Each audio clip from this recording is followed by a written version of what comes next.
Hello and welcome to a series of occasional webinars that are always an occasion with Datnexa about AI, emerging technology and data. Every week we're lucky enough to be joined by an expert in their field, and this week is no different, where we're joined by Alexandra Thornton of Human Alchemy, who's here to talk about leadership and kind of what makes an extraordinary leader, and how that's changing or isn't changing maybe, in terms of the worlds of AI and kind of everything that's going on. This is a series brought to you by Datnexa, who believe in big technology, bold ideas for a better tomorrow.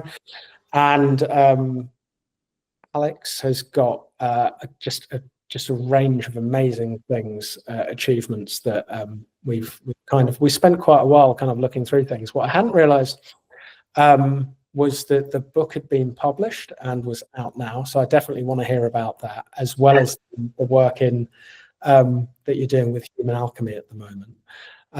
So let me stop blaring on and just say, Alex, thank you so much for being here today. And would it be possible for you to just let us know not just what Human Alchemy is, but also the book as well? Yeah, absolutely.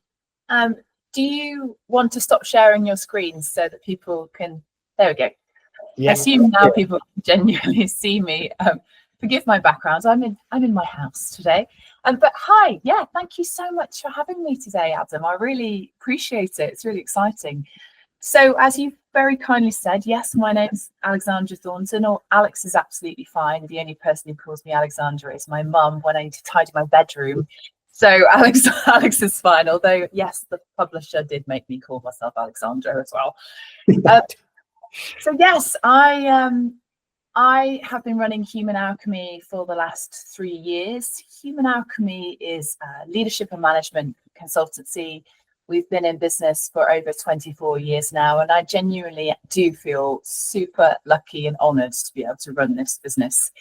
It is absolutely transformational, and I can say that through and through and with my hand on my heart, because I didn't write the content, but B, have been transformed by it myself. All of my relationships are better because some of the content of Human Alchemy. So it really is something that helps leaders and managers and emerging managers. And we work with all levels of organizations and leaders, so from the board and the exec leadership team through that management level through to people who would like to be managers in the future.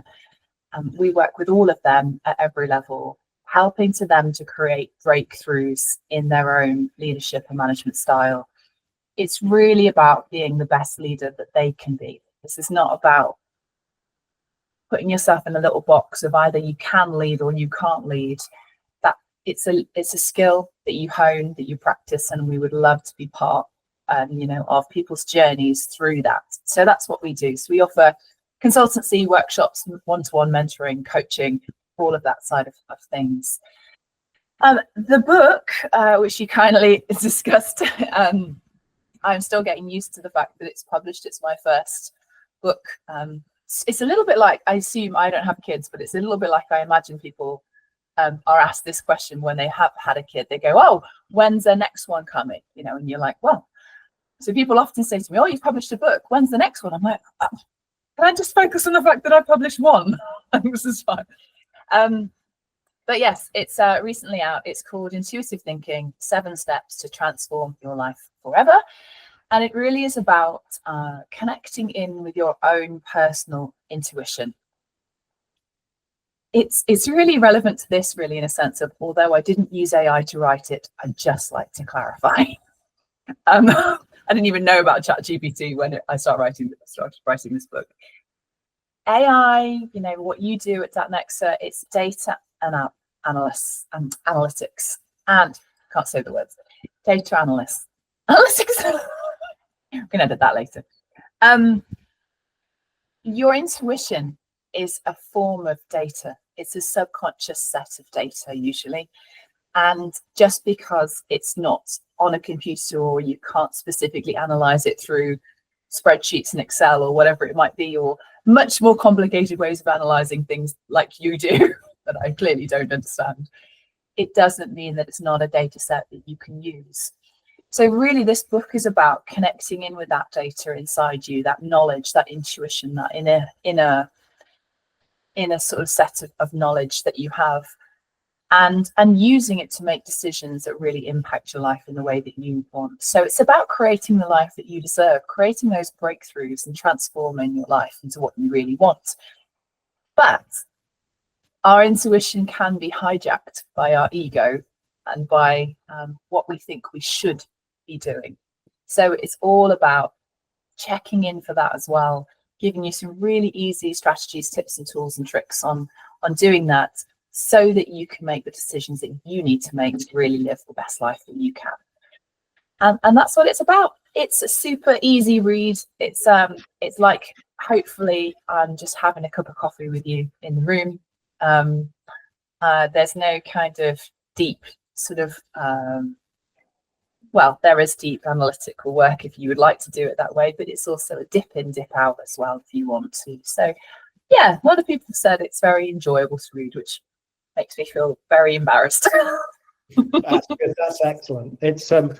It's interesting kind of how you put it in terms of intuition being a really powerful tool and based on data. I mean, often you kind of see this sort of distinction made, or perhaps they're two ends of the same spectrum, where you kind of get people guessing, or you have people deciding, if you will. And that's not to say that the outcomes that you get from either process are bad, because if it works for you, it works for you, right? But actually that idea of intuition is something that kind of sits between those 2 points, where you kind of, actually it's not guessing, it's based on a really complex sort of internal algorithm that's running on in your head, and it's not something that I think people initially go to because it is so personal, but actually it's a very powerful tool. And when you look at leaders who do very well, a lot of them kind of refer to it as their gut feel, or wearing their lucky socks or whatever. It's something that kind of comes through, that's intangible but can be validated against results like you would in data science. So what caused look at someone with a track record across different areas, look at like a Steve Jobs or something like that. He's not only did he rely on his intuition quite a lot, he relied on data quite a lot, but he did consistently perform across different areas. But I love the checking in. That's like drift monitoring. When you build a model and it starts to do different things, you need to check it from time to time. Absolutely. I mean, the end of the book, you should really have a blueprint of your own intuition and the data on it. So you will have tried and tested different things, and you'll have used your intuition in certain situations and figured out, oh, okay, that happened then. Do I want that to happen? And when you don't use your intuition, how does it feel? What are the results? And I'm not saying you should always use your intuition, but usually it's trying to lead you somewhere, and it's got your back, it's on your side to push you out of your comfort zone, to help you to achieve. And the only thing that's keeping you stuck is actually that little sort of those gremlins, or your ego, or those shoulds. Oh, well, I probably should, or no more shoulds. Let's take those out of the vocabulary. No, you either want to or you don't want to. Okay? You might need to. There's sometimes when we need to do things. Yeah, it's really about exactly that. Steve Jobs, well known for utilizing his intuition, but in a informed way. I like that. It's no shoulds. That's like testing assumptions, isn't it? When you kind of go, right, okay, well, we expect this should be the case, and then it doesn't land. Exactly. Yeah. That is very cool. And then, so with that said, I have to ask you, because I've been told I have to ask everyone who comes on. Oh no. Whether you like it or not, the questions come. So one of the things that we like to understand, and you didn't use it for the book, but so I'm going to say the most punny part of the whole thing. So AI, don't believe it. What have you seen recently in terms of AI or technology that you've just thought, what is that about? So I've been thinking about this question for a while. I think the main reason why we kind of started to work together actually is because a lot of CEOs and MDs were coming to me saying, is AI going to steal jobs, like steal my people's jobs? Am I going to have to think about this? So obviously the answer to that is kind of yes and no. And we don't know, it depends, all sorts of things. But I guess what really sort of doesn't really quite answer your question, but what really struck me is I was speaking to a particular MD, and I tend to ask, what is your vision for the company? Like, what's your big goal for the next 3 years, 5 years? And what's your strategy or your business plan that breaks that vision down? And he said, I can send it to you. And I said, okay, great, send it to me. And I read it, and you know when you just know that ChatGPT wrote it? Yeah. It was an English company. There were very American phrases. There was even American spellings in there. There was American grammar. And it was just everything that I'd researched about this particular company. It just didn't quite add up. Like, it didn't quite connect. And so I said to him, what is your vision? And he said something to me, and it wasn't the same wording as on this business plan. No. And true story. And I just said to him, look, have you got AI to write your vision and strategy? And he went, well, yeah, why wouldn't I? I mean, and I was just blown away really by this, because I thought to me, it's such a human part of this of leadership. It's such an important part for you to genuinely connect with the vision and strategy of an organization, specifically the vision. You've got to genuinely, as a leader, really care that happens. Yeah. But that's how easy it is, really, in a sense of you just put it into ChatGPT, in my world, so you do, and you can ask it any question and it'll give you any answer. It's that bit that struck me as in terms of don't believe it, AI, don't believe it. I couldn't believe that human beings were using it for that level of work. That's not to say I don't use it every single day, ChatGPT for as an example, and that it isn't an incredibly powerful tool for efficiency and productivity. But for those really human elements of things, I was just really shocked that someone would do that and kind of admit it and openly to me. And then I realized, hey, that's just my opinion. Do you know what? If that man decided that wording that ChatGPT or AI used was more appropriate, why not? So I guess my don't believe it was my personal perception on AI use, maybe? It may be, I don't know. There is that saying, isn't there, that AI should be used to take away the tasks, but not the jobs. Yeah. And also there's that piece about, when you think about that, what is the job of being a leader? It is to have that vision and to lead. And if you're delegating that piece of the job as a task, perhaps that means it's, I think that's where the sort of the jarring aspect comes from. But I think there's also something else maybe in that, if you are going to be the person who's leading and you hold that vision and you kind of delegate that task away, is that the level of responsibility or authenticity that you would expect of someone who's kind of leading, like running the show sort of thing?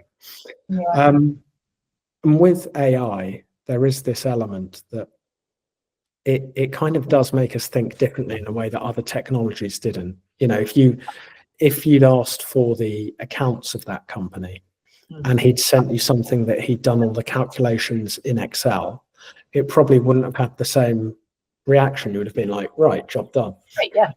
But there's something about this technology that it could perhaps plausibly pass for human. It could have written that, and for some people that would have been perhaps enough, and that, you know, it's there. But the fact that it didn't have that authenticity probably made that feeling of disappointment worse. Yeah. I wonder, from your point of view, when you kind of think about extraordinary leadership and kind of how that works, is there something about the level of authenticity that a leader brings to work, you know, brings to the show, that really drives performance? Or is that something that, you know, kind of how does that work in the overall big picture? So I would say an extraordinary leader has to be, you have to know them as a person. You've got to know not just why they're doing that job, or why they've set up that business, or why they're passionate about the vision, for instance, or strategy. You've got to know as well that you have to share kind of a little bit of the personal life as well, because otherwise you can't follow this person. You don't really care. How to show your authentic side is by demonstrating your vulnerability, demonstrating when you get things wrong, and what you did about it, or being able to go, do you know what, Adam, I actually don't know. What do you think? You know, especially to people who are your colleagues or in your team, or potentially lower in the hierarchy than you, they should know more about their own job than you as the CEO or the MD. Absolutely. Because your role is to strategically lead the business and create people who are really good at the thing, doing the job. So it's a really powerful thing to be able to go, do you know, I don't know, but I bet you do. Or, do you know, if we don't know, let's find out together. And I also think there's a real powerful element of authenticity when your key role as the leader is to listen. You know, it is not your role to know everything, to answer every question, to say, so this is what I think, and then what do you think? Because guess what they'll say? We think the same as you, boss. How about we flip that on the head, and every single meeting with that senior leader, they be quiet and they let the other people speak first. There's such power in that, and that really creates an environment where they feel valued, they feel heard, and you know what? They probably have the answer that you don't as a leader as well. Yeah, no, so true. It's the I suppose it's the opposite of using something that literally has all the answers for you. Yeah, exactly. It's kind of really having something that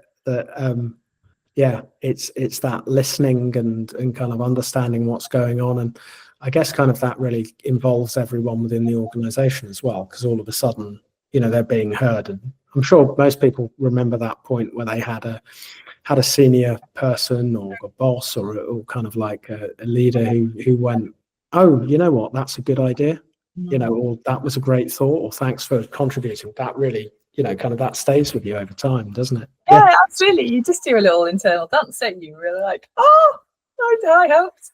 Because it strikes me that more and more people these days are not just working for the 9 to 5 for the paycheck, for the, oh, thanks so much, I'm living for the weekend.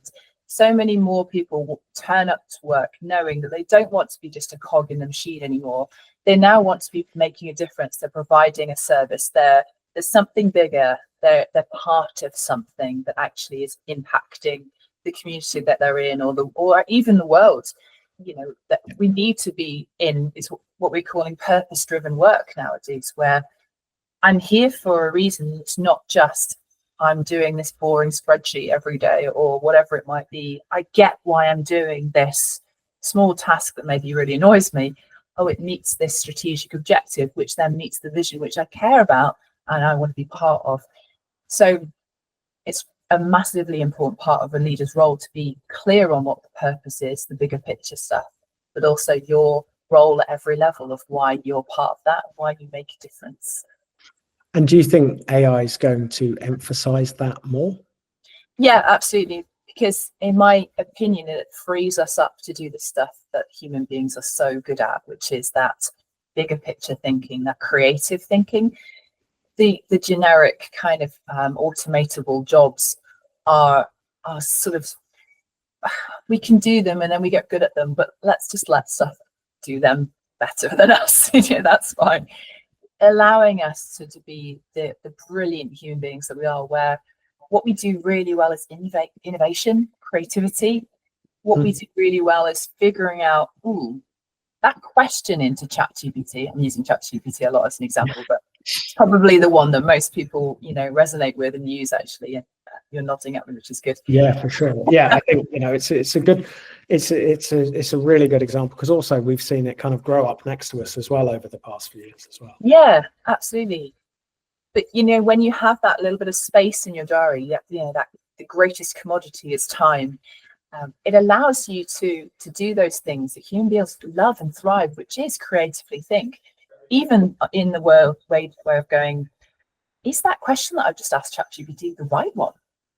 Is that data that it's given me, or that report that it's given me, actually answered the question that I really wanted? Or have I created bias in it, for instance? Or is that the best way of asking that question? Could I have asked it this way?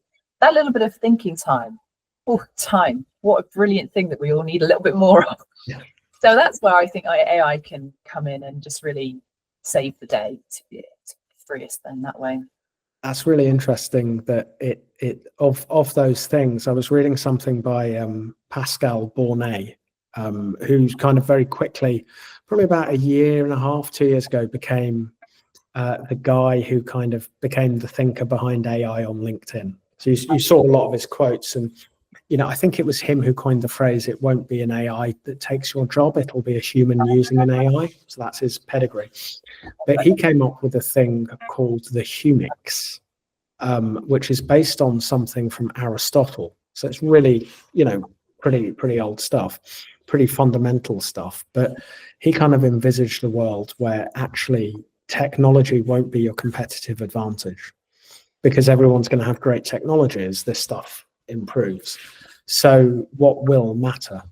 And he said it was three things. It was creativity, which you just mentioned, critical thinking, which you just mentioned, and genuine human connection, which again, you can. So it seems that you've kind of got some really core fundamental things that have mattered to us for many thousands of years being thrown up as the most important things with this new technology kind of appearing. Yeah. And as a leader, I can see that you would want to capitalize upon that, amplify yourself with it, think about what makes you as you lead, and kind of do as much with it. Yeah. Is there anything that you think that should be on a leader's mind, as because it's not just striking out for the brave new world, it's also keeping everyone safe as they move along? Have you seen anything in terms of governance, due diligence, risks, even just fear, uncertainty, or doubt that is playing on the minds of leaders? Yeah, absolutely. I mean, all of those things, ethics, how do you govern it? One of the first things really is how do I know what my people are using it for? What are they putting in to it? Are they putting any confidential data into AI applications that might implicate or cause problems for us in the future? When I ask them, are you using AI? Are they giving me the real answer? And I don't want to say, are they giving me the truth? But there is a feeling around the use of AI being cheating. And so it's not, as long as you use it appropriately and you're telling your people, or you're telling others when they need to know that, yes, that was written by AI. I have, used my human critical thinking to analyze the data and make sure that when I send it to you, it is what I want to be sending to you. But yes, the basics of it was written by AI. We should start to admit that. It's okay. Job descriptions, for instance, nowadays, or job applications are mostly now HR companies are saying, we're getting AI to write them for us. We tweak them for the most appropriate. This is just an example. We tweak them, of course. We make sure that they're relevant. We make sure they're correct. We use our critical thinking to analyze the data. Great. But we need to be telling people that this mostly has been written by AI. That's okay. I've written some tenders for clients through AI. it doesn't mean that the data I'm putting in isn't valid or I shouldn't admit it. It doesn't mean it's not mine. Anyway, so yes, a lot of leaders are worried about how the AI apps are being used, or what data is being thrown into kind of ChatGPT, for instance, because maybe you can touch on the implications of that for a second. But as I understand, and correct me if I'm wrong, if it goes into ChatGPT, it is open data. It's now available on the internet pretty much. Yes. It's one of those things. You're quite right. When you're putting anything into those tools, knowing how it's going to be used or where it ends up is something that actually has caught a lot of people out. When there have been instances of these real horror stories of Samsung's team using it for a whole range of things, kind of like a bit more back in the day. By back in the day, I mean like as recently as like 2 years ago or something. But and then having to get in touch with the team at OpenAI to get their information moved out of it because it was proprietary information. And I think those sorts of stories kind of really kind of make the point that it's not something that's just use it and it's kind of consequence free. Where we are seeing now with kind of the provision of like enterprise AI and some of the other tools, you can use them with greater safety and kind of those assurances that it won't go off and do anything else. But kind of to your point, it's the fact that a leader needs to be appraised of that and kind of really thinking about, well, actually, is that the case for everyone within the company? If they're using it kind of on the side, is that something that they're paying for the enterprise version? Perhaps not. Is there personally identifiable data, which even if you have the enterprise version, may be going outside of the EU or the UK and causing other sorts of issues? So it's not a straightforward world that they kind of operate within. And I think we had an article up on the site a while ago about shadow IT, when people start bringing in their own equipment. So we saw that before with people using their own phones instead of like work ones, or kind of uploading apps that they shouldn't have been. And I think we're seeing it again with a lot of this sort of technology. So yeah, there are some I can kind of see those sorts of moments as the blood drains from someone's face as they realize that they've just kind of done the wrong thing, and that's it, the genie's out the bottle. Yeah, it is. Just to interrupt you there though slightly, it is really important what you just said, is that you can potentially get that data back as long as you're aware. So ChatGPT or whatever you just said will recall that data from. So that's really important to know. So I didn't know that myself. So thank you. Yeah, it was good. Although whether everyone's going to get the same attention as the Samsung corporate office calling. Yeah, I'm not sure. I think there is a bit of old me at Human Alchemy. I still want to put in confidential data as ChatGPT. That's the thing, isn't it? It's kind of like a lot of the work that we're doing, whatever field you're in, you are starting to kind of deal with, you could be dealing with very serious stuff. We work a lot in the public sector where, and kind of advising on people on the right due diligence and governance to make sure that they're kind of not exposing user data, patient data to the wrong, not to the wrong people, but putting it in the wrong place globally even. There's a lot of regulation there. So I think as this sort of emerges, there will be more of that, more opportunity to get it right, as there are more powerful tools and more appropriate things in response to the market demand, but also new mistakes to be made. And I think kind of as a leader, it's really a bit of horizon scanning to make sure that you're giving your kind of team the rules that they need to play the game, and kind of setting the terms of the pitch and what is an off side. I've never done so many football metaphors. I'm really bad at sports. So I'm going to cap that off there. Yeah, let's stop that there. So just to summarize, I guess, to go back to your question, what are leaders worrying about? It is their use, the use within their organizations, what people are using it for, how they're using it, ethics, governance, but also the fast-paced world of AI. As soon as you get your head around it, something's moved on. And so they know that they have to be on it and kind of being aware. And you said, lifting your head up to how do you do that when you're already trying to run a business, you've already got people doing their day-to-day and they're already at capacity, and suddenly this world is trying to tell you to also, oh, by the way, can you also check out new AI tech, and probably you need an AI team actually, because there's going to be loads of different rules and governance around it, and they're just a little bit like, wow, it's a lot. Yeah. And also I need to do this for sustainability and environmental impact and oh, by the way, I've got to pay all these extra wages now, and national insurance has gone up, and poor leaders basically, but poor everyone really. poor yeah. There's a lot.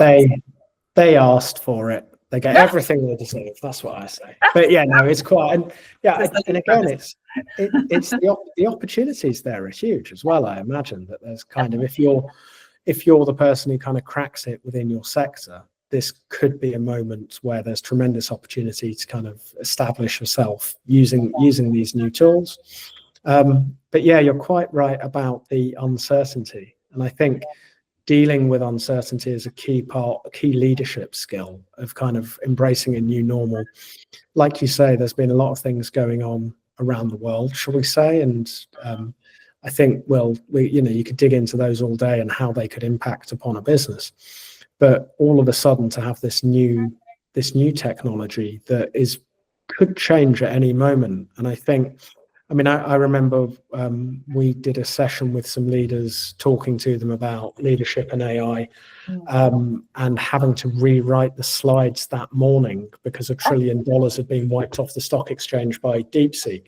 Yep. And for a room full of people there who are running businesses of all different sizes, the idea that a stock market can be wobbled that much by something that was taking it in a different direction, perhaps. It was really interesting to kind of see that the effect that it had on the room, and also, the kind of the approach that this is something that we just need to get used to now. So how do we get on with it? Which I think is a really nice part of leadership as well, where you can just get on with the job. That is really important, actually, because yes, it is a bit scary. There is uncertainty out there, but there's never certainty in the world of business, really. And as we say all the time at Human Alchemy, really, it's that 1%. What would be 1% better towards that 1% step towards extraordinary? And AI is really going to give you that 1% probably daily. So it is a super quick way of achieving efficiency, productivity, capacity, exactly what we're wanting as leaders. So it is worth genuinely spending a little bit of time to think about what tech can impact your business, because there will be 10 different ones that will make a difference in your day tomorrow and that you can use. It's the role of innovation, isn't it? And the way that it's not just for the sake of it. And I think, again, one of the balancing acts that I've seen a lot of great leaders make is where they look at what's happening that's new, and then they align that against what they were trying to do or have been doing, and make it work for them, and kind of apply the technology accordingly. And it kind of takes away the sort of the potential of just doing something for the sake of doing it, or kind of it keeps it real. It kind of has the so what factor. So you kind of really understand why it's there. Like innovation is something that seems to, kind of just keep on going and gets faster and faster in terms of digital technology. And, kind of, as you say, we're seeing it every day. Yeah. You've mentioned extraordinary leadership a few times. I wonder, could you just explain the role, how that differs from kind of leadership, if you will, but also how innovation plays a part of that? Yeah, absolutely. So I'm going to explain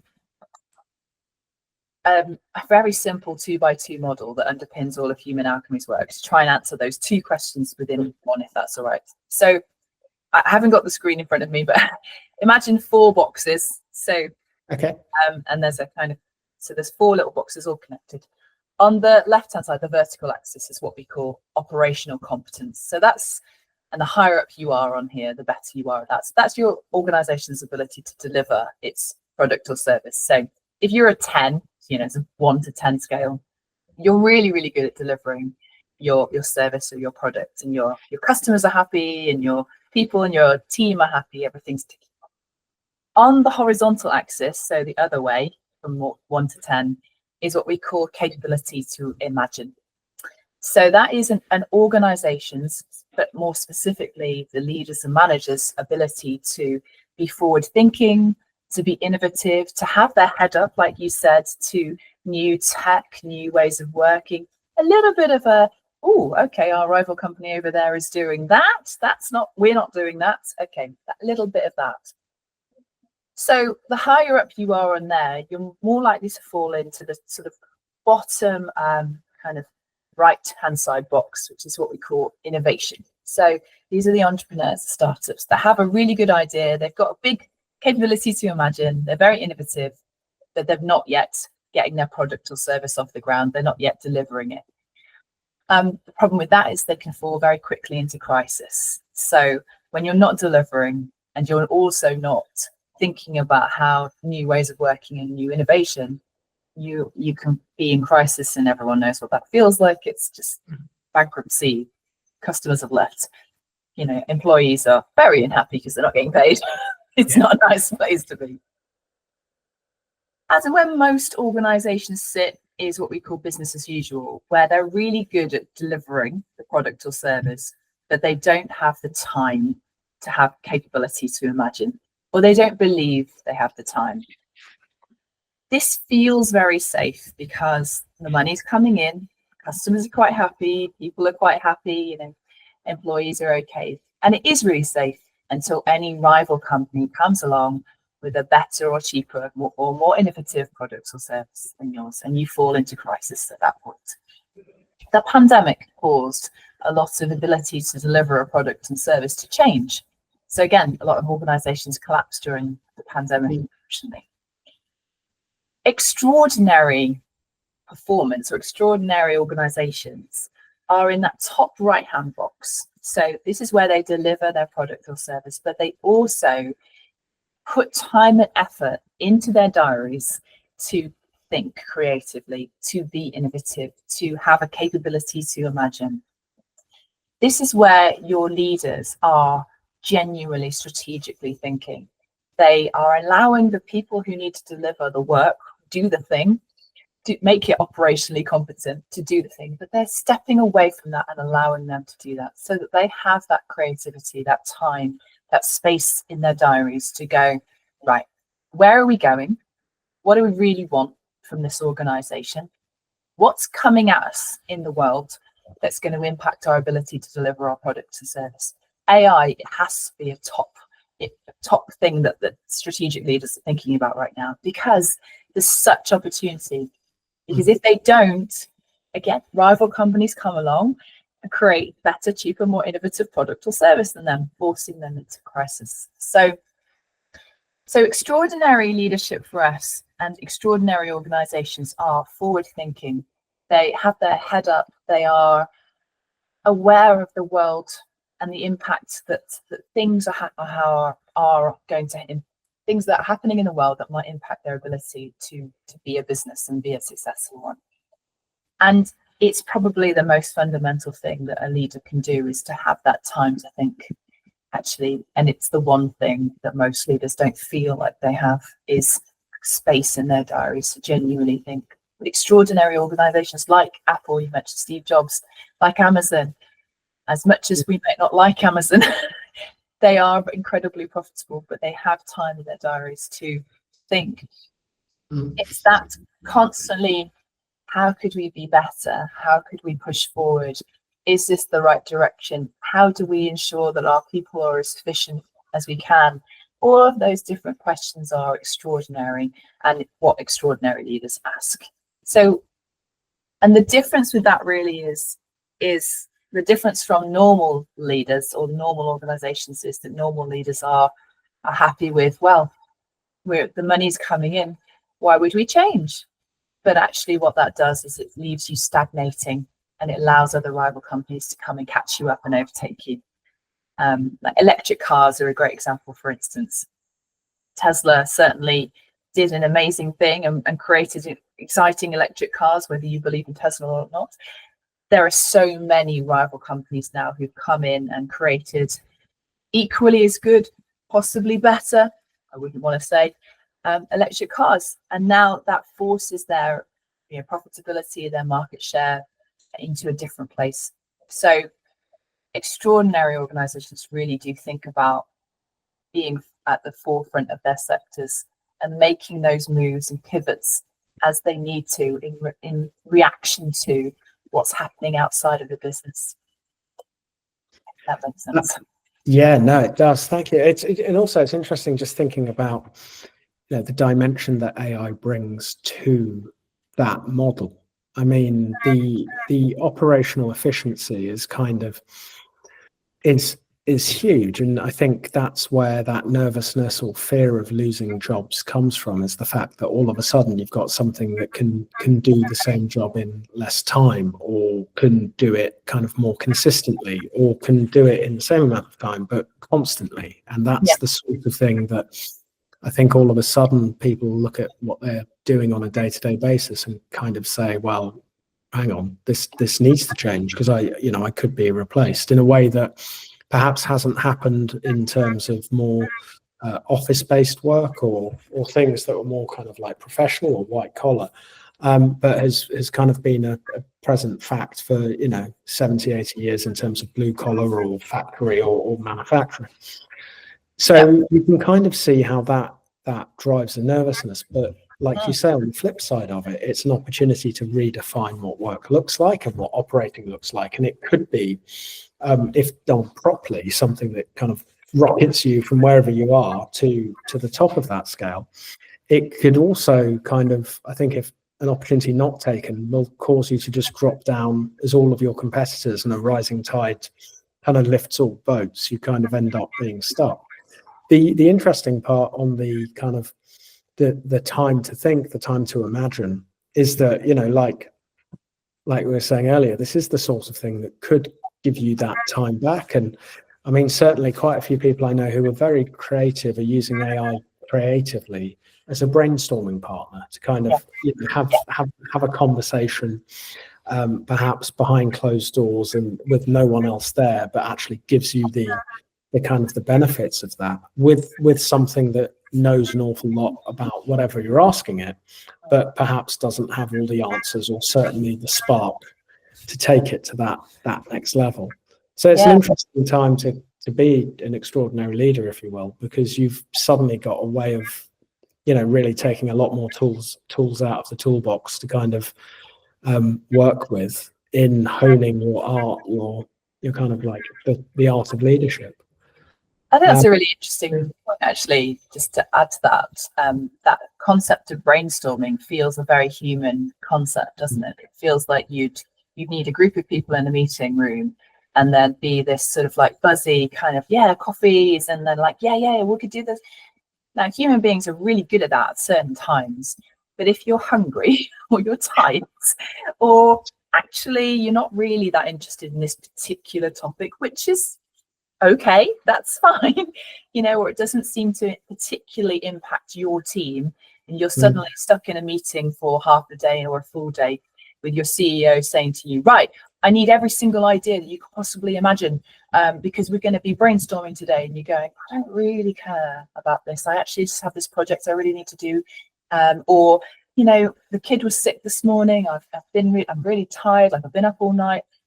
The human brain, bless it, it's amazing. But if it's hungry, or if we're hungry, we can't be as creative sometimes as we would like to be. You can't Imagineer all the time. You can't be an Imagineer all the time. We don't always work for, Walt Disney. Walt Disney Imagineers. Anyway, Google it.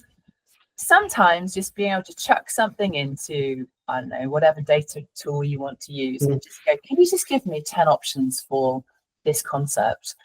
It then triggers further thoughts for you.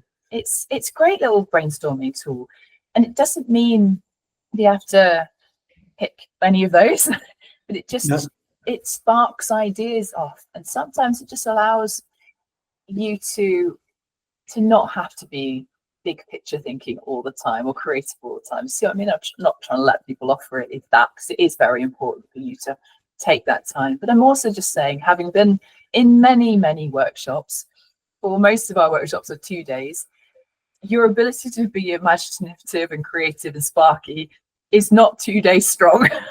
You know? Yeah, it's just it's a lot. That's a big ask, isn't it? It's kind of, yeah. And it is the thing you're asked to do a lot as a senior leader is, okay, we've got 1 hour, we've got 2 hours, and it's on a Thursday afternoon, and the only time we can decide this particular major issue, get an answer, is that 2 hour slot where you've had a bad day and you're not on form. Whilst ChatGPT is on 100% form all the time if you ask the right questions. You're quite right. And also there is a real benefit of having something that literally does what you ask it to, with no kind of like high degree of human bias or interpretation. And actually that can be a good test of kind of like, what is it that you've asked for? What does that actually mean? How would it work? Something that kind of listens that kind of accurately.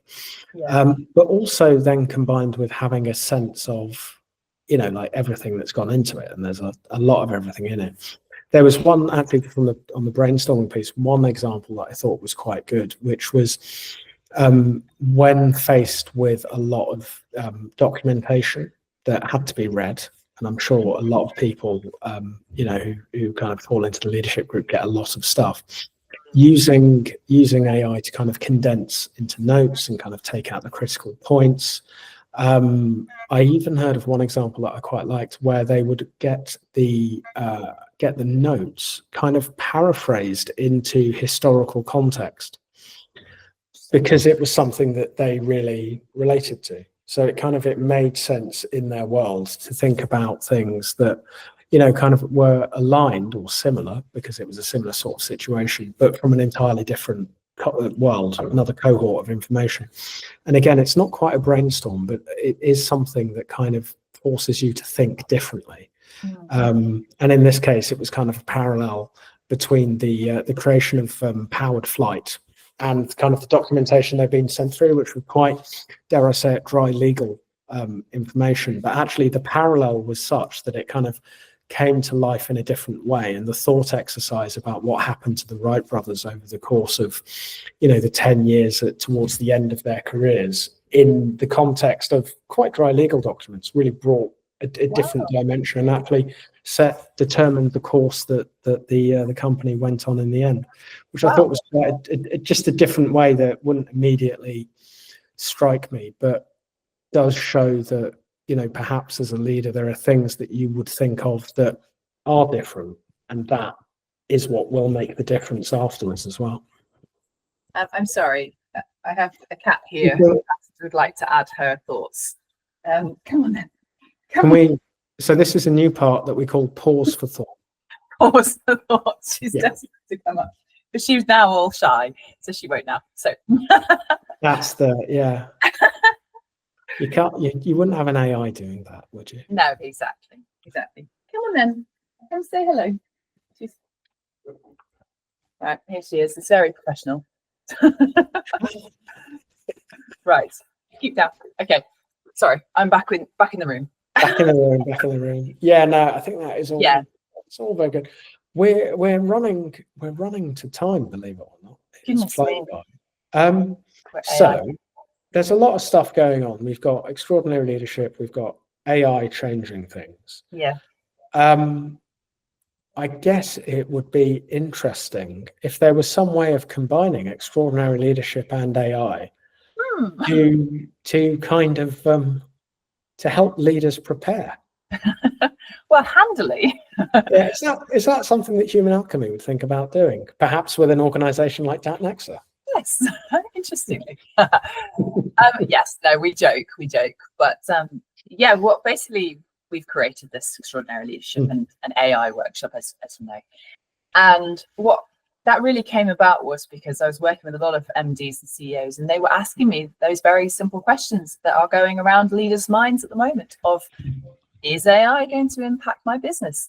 And I was going, I don't know, I'm a leadership expert, but let me find someone who maybe knows a bit more about AI and maybe they'll be able to answer that question.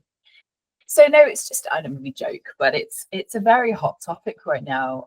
How do we use it to make informed decisions? You know, as everything we've been talking about, how are we going to use it so we can stay ahead in this world, you know, in this organization? Here she is, you see. She's desperate to be on camera. What do you think about AI? Anyway, so we were very lucky to be able to get some funding to be able to create a workshop, and we approached you to support the development of that workshop, which is great, and really enjoyed working with you. Fantastic. I'm learning so much. Honestly, so much about AI. It's brilliant. I love it. So it's nice because I'm learning a lot about leadership as well. Oh. So you can see how this is. Yeah, there's a synergy there to use management. Good. So we did a consultation, didn't we, back in February on concepts that we would want to talk about in a 2-day workshop. We made sure that it was useful to leaders. Sorry, goodbye cat. And it was actually relevant data, relevant topics that they'd actually care about. It was pitched at the right level, and we've honed and tweaked the workshop since then, haven't we, based on their feedback and their comments. And we now have a honed, fully fledged 2-day workshop, which we do. I think the feedback as well was so interesting, so useful, really to understand where people's minds were. And I think what was really interesting was there was a range of different size companies there. There were leaders of all degrees of seniority as well, kind of from those kind of working on earlier startups through to those who'd been established leaders and moved into board positions and those NED positions. Yes. And I think across the board, the fact that there was this appetite to learn more and to kind of think about how they can use this to propel what it is that they love doing was key. You know, and also the need for proper due diligence, for proper governance, for making sure it was used responsibly, and kind of, I think at a point it can get a bit dystopian and there can be more of the negatives than positives. But it was very good to see that actually leaders across the board were thinking about how it could be used kind of like proactively, positively to make a difference, not just to the bottom line, but I think your point about being purposeful and kind of like making that wider impact. It is honed and ready to go. I think it's honed and ready to go. Absolutely. And it also gives that overview and kind of that, you know, getting the breadth and also the oversight that you would need to do that, to kind of provide that sort of vision and kind of responsibly. So there's a couple of levels of it, really, isn't there? In that it's ideally designed for one organization at one time to work with that senior leadership team or the senior leaders really making some decisions around how they want to utilize AI in their organization. And one of the pieces of feedback was the importance, wasn't there, of an understanding of what AI apps and tech are being used at the moment, at every level of an organization. So that's really important. But there was a kind of call really for more sort of AI workshops, really. And we can't do all of those, can we? But that general knowledge kind of piece on AI. But also the opportunity to sort of put forward workshops where there's a number of different organizations in the room and they can learn about, oh, I didn't realize you used that in that way. Or, oh, fascinating. Oh, and then that kind of, I don't know, you know, that awful word of networking. But actually where you meet people of like-minded kind of, or in like-minded people who care about this stuff and want to lead and manage in the right way, or in a way that aligns with their business and their purpose. So they're sort of, we're hoping to kind of do both options really, but that will depend on situations. But it's really, really exciting. We've had such incredible feedback already from just the idea of it. People are very excited. So I'm really happy and really looking forward to doing some more. Oh, yeah. that point about the being able to work with one organizer, with one company that's focused on a specific thing, and being able to really kind of drive that forward. And I think, it does afford the opportunity to kind of get into that sector leading position, to kind of really define yourself against competition, not by use of technology for the technical piece, but actually for the use of technology as a strategic tool to kind of move you forward. But then, yeah, having everyone across the board, several different people in the room at the same time, also makes a massive difference. And that sort of peer-to-peer learning, the network that is built from that and kind of where it could go, again, is really cool. So yeah, looking forward to the ability to support and collaborate across different sectors as well. It's just really exciting. But also in the same sector, there's lots of conversations apparently since the consultation have been happening outside of Datnexa and Human Alchemy, which is amazing. That they've really cool. Yeah, they've been having conversations between them of lovely to meet you at the AI workshop. I didn't realize you did that. That's exciting. How can we work together? And that's lovely, isn't it? Where you just start that kind of ball rolling of collaboration and real making a difference in the community. That whole purpose driven stuff that we talked about earlier. Lovely. It is. I think, maybe in a way that's kind of the optimal outcome, isn't it? The technology's there, but actually all it's doing is emphasizing and accelerating that human connection. And kind of really pushing that on through. I was about to say really emphasizing that human alchemy, but then that works as well. That's I think that is us for time now, which has been really flown by. So thank you so much for joining us today. Pleasure. I will. This will be appearing on YouTube in short order. Yeah, no. This has been broadcast live on BBC. I just know that the most watched moment will be when we are cat bombed. Yeah, absolutely. Is there? Yeah, and that's what the title should be. Watch two people talk about AI and then be cat bombed. Yeah, I think that'll be. Yeah. Well, the internet loves cats. Exactly. What can you do? Were there any questions at all from any of the attendees that we've missed? I just want to. Let's just have a quick look. Haven't checked, lost any. No, I think it's all good. I'm sure we'll be able to pick up any questions they have or anyone else's questions later on.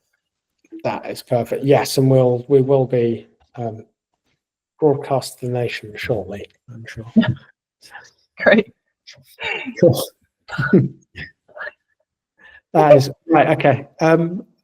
I should say, Alex, thank you so much for helping us out today and letting us know all about how leadership in AI, can lead to those extraordinary leaders who are doing purpose-driven work in their sector and kind of fostering that sort of real sense of human connection across the board.